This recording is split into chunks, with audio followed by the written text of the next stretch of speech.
जय श्री राधे भक्तों। आज हम आपके लिए यहाँ पर भगवान श्री हनुमान जी की एक बहुत ही रोचक सी कथा लेकर आए हैं, जिसमें आपको ये पता चलेगा कि हनुमान जी का कर्ज उतारने के लिए भगवान श्री रामचंद्र जी को क्या मूल्य चुकाना पड़ा। तो चलिए शुरू करते हैं। राम जी लंका पर विजय प्राप्त करके जब वापस आए तो कुछ दिन के बाद उन्होंने विभीषण, जामवंत, सुग्रीव, अंगद आदि सभी को अयोध्या से विदा कर दिया। सबने सोचा प्रभु शायद हनुमान जी को बाद में विदा करेंगे, लेकिन राम जी ने हनुमान जी को विदा नहीं किया। अब प्रजा बातें बनाने लगी कि क्या बात है, सभी चले गए लेकिन हनुमान जी नहीं गए। दरबार में कानाफूसी शुरू हो गई कि हनुमान जी से कौन कहे जाने के लिए। तो सबसे पहले माता सीता जी की बारी आई। माता सीता बोली, मैं तो लंका में विकल पड़ी थी, मेरा तो एक एक दिन एक एक कल्प के समान बीत रहा था। वो तो हनुमान जी थे जो प्रभु मुद्रिका लेकर गए और धीरज बंधवाया कि कछुक दिवस जननी धरु धीरा, कपिन सहित अहि रघुबीरा, निश्चर मारि तोई ले गई ही, तिहु पर नार दादी जसु गई ही। मैं तो अपने बेटे से बिल्कुल नहीं बोलूंगी कि वो अयोध्या छोड़कर जाए, आप किसी और से बुलवा लो। इसके बाद बारी आई लखन जी की। लक्ष्मण जी ने कहा, मैं तो लंका की रणभूमि में वैसे ही मरणासन्न अवस्था में पड़ा था, पूरा राम दल विलाप कर रहा था। ये जो मैं खड़ा हूँ तो वो हनुमान जी का लक्ष्मण हूँ। मैं कैसे बोलूं, किस मुंह से बोलूं कि हनुमान जी अयोध्या से चले जाएं। अब बारी आई भरत जी की। भरत जी तो इतना रोए कि राम जी को अयोध्या से निकलवाने का कलंक तो वैसे ही मुझ पर लगा है, हनुमान जी का भी और लगवा दो। मैंने तो नंदीग्राम में ही अपनी चिता लगा ली थी, वो तो हनुमान जी थे जिन्होंने आकर मुझे ये खबर दी कि रिपुरन जीति सुजस सुर गावत, सीता सहित अनुज प्रभु आवत। मैं तो बिल्कुल नहीं बोलूंगा हनुमान जी से अयोध्या छोड़कर जाने के लिए, किसी और से बुलवा लो। अब कौन बचा? सिर्फ शत्रुघ्न भैया। जैसे ही सबने उनकी ओर देखा तो शत्रुघ्न भैया बोल पड़े, मैंने तो पूरी रामायण में कभी कहीं कुछ नहीं बोला, आज ही क्यों बुलवा रहे हो?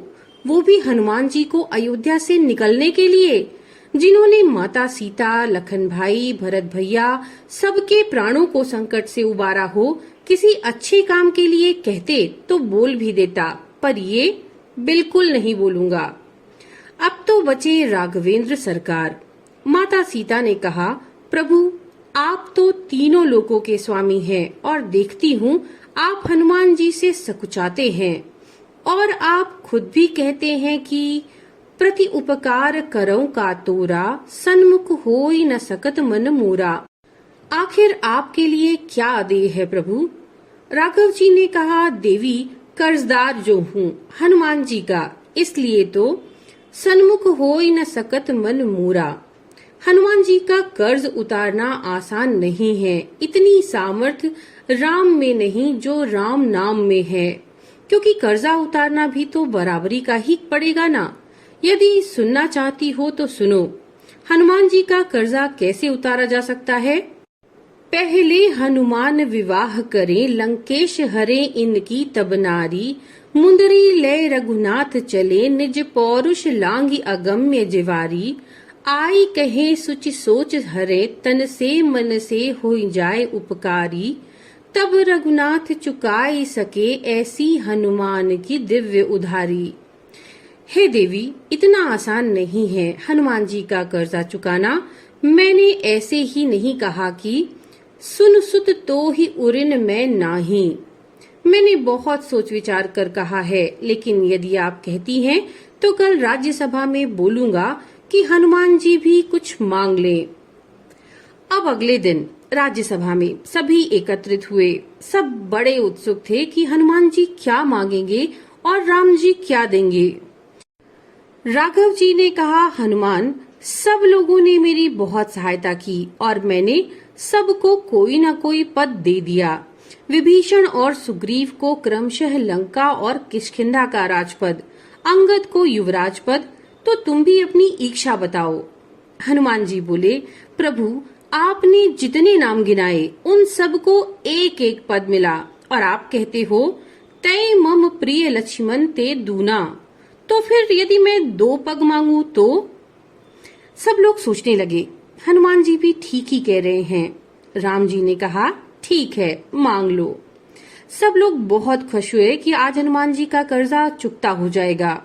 हनुमान जी ने कहा, प्रभु, जो पद आपने सबको दिए हैं उनके पद में राजमद हो सकता है, तो मुझे उस तरह के पद नहीं चाहिए जिसमें राजमद की शंका हो।